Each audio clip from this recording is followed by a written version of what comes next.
How do you want me to stand? Just chill here, or just like Stand with your, like you're praying. like I'm praying? Yeah. Like that down, or like this like Wait, this, yeah, like yeah, that's good. That's good. Do that. Do that. do this. Yeah, that's going to be the. That's going to be the intro. All right.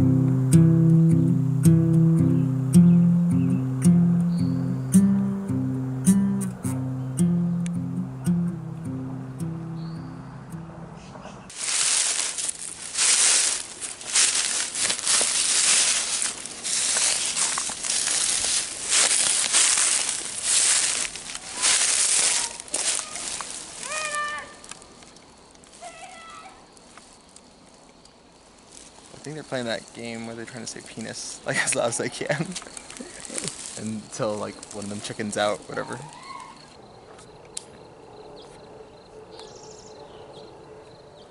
Go skinny dipping. Yeah. I feel like there'd be those bugs that like Swim up your. swim up your urethra.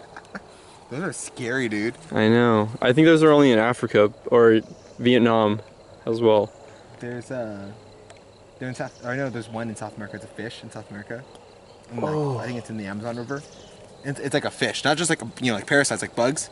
It's like a skinny fish that will swim up your urethra, and then if you try to pull it out, it'll launch out spikes and lodge itself in there. You want to tell me about your childhood? I was inside a lot. Inside your head? Yeah. Are you zooming in? Yeah. I saw the inside of the lens just go like. I was like.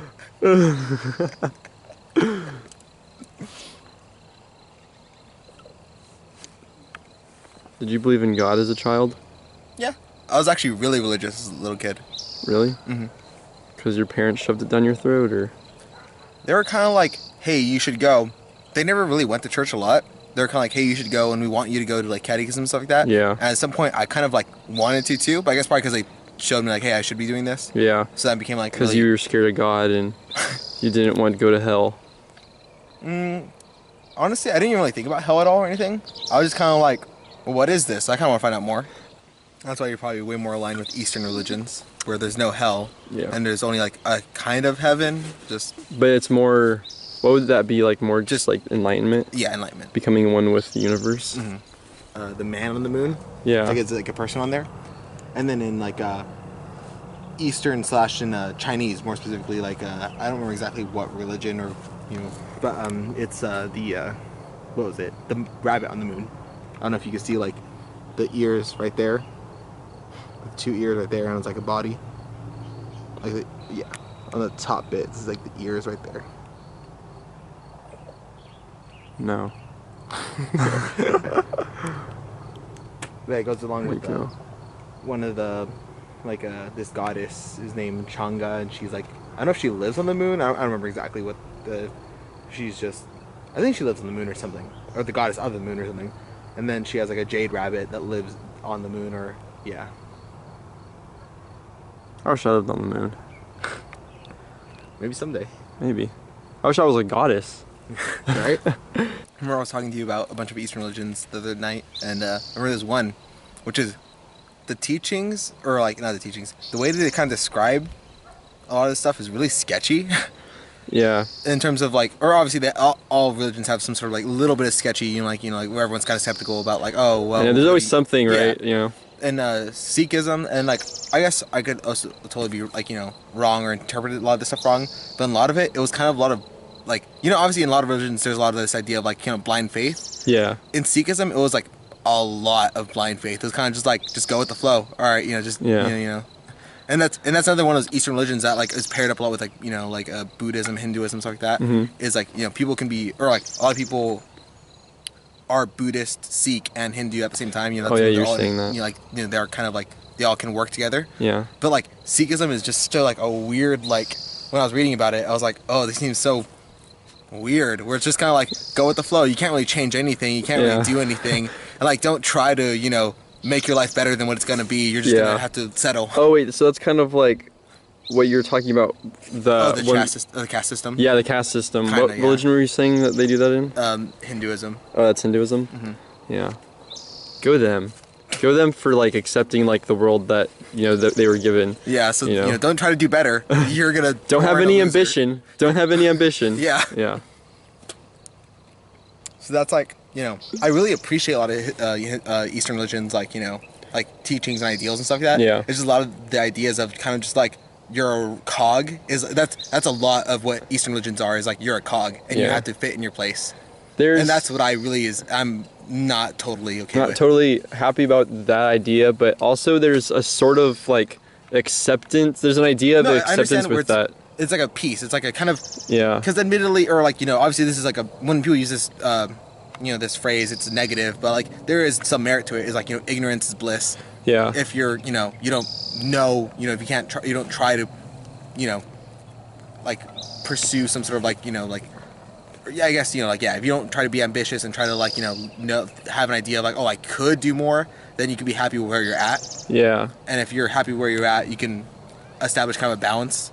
And again, that's also like a lot of most Eastern religions are all about like a balance. You're a cog. I say that's a very negative way when I say you're a cog. But it's like you have a place. Yeah, you have a place. Yeah, to make everything work. And it's a lot of things with also like Confucianism. Confucianism is like about more than I actually really like Confucianism a lot too. That one's a lot about like community, and so that one still has the same idea of like, oh, you have a place in your community, but it also has like an idea of like relationships and like building strong foundational like relationships with other people, and that's like one of the most important things of Confucianism is having strong relationships. Yeah, I like that. I'm an advocate for community. I have the whole idea where we just have community farms, and that's we don't share the food with anybody outside of the community. Well, you can, but no. But actually, that's actually, now that you mentioned that, that reminds me. And I think it was Jainism. Oh yeah, we were talking about that. Yeah, we're talking about Jainism. Yeah, I like that one. That one's a really cool one. Yeah, and Jainism, I think they, at some point, a lot of people will try to do like will try to become like a wandering ascetic, which is kind of like a wandering monk, like wandering philosopher, who just go out and like kind of renounce all possessions and kind of just go out into the world and just like do whatever. I want to do that. That's what I want to do. So a lot of times with that, they will rely on the generosity of people, like of the community, to give them food. And like they'll have to go out and have people like hopefully give them, because they think they can like minimal like a few things with them. Yeah. But they have to really rely on like people to like be generous and give them food so they can survive. Yeah. What's the mission of life and who gave it to you? Are you asking me what's the mission someone gave me, or what's my mission that I want to pursue? Both. All right, I'm gonna go with a much more abstract, I guess, or no, not abstract, whatever, religious, mission. Like probably, God gave me the mission to reproduce or something. I don't know. I think it's in the Bible most of these ones. And my mission is just to like chill out and not freak out and have an okay time. I like it. It's a good mission. That's the one that you gave yourself? Yeah, because I don't really want to do anything objectively. Like I don't want to have some sort of like, oh, I need to get reach this point. It's more like I want to be okay. So are you going against the mission that you were given by God? Don't know if it's gonna happen. I'm not saying it's not gonna happen, but it's not on my top priority, I guess I'll say. So the mission you were given is not a side quest. I like it. You want to have an okay time, not a good time. I mean, like, obviously if I can have a great time, it'd be awesome, but at the most for a mission, if I find is like reasonable, have an okay time, not freak out, and yeah. Would that be like just finding contentedness? Yeah, like just being satisfied. Yeah. I like that.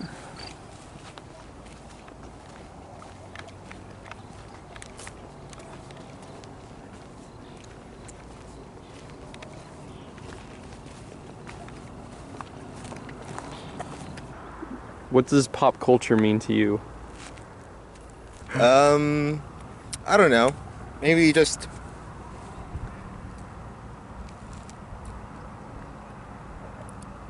I wouldn't say like in a negative way.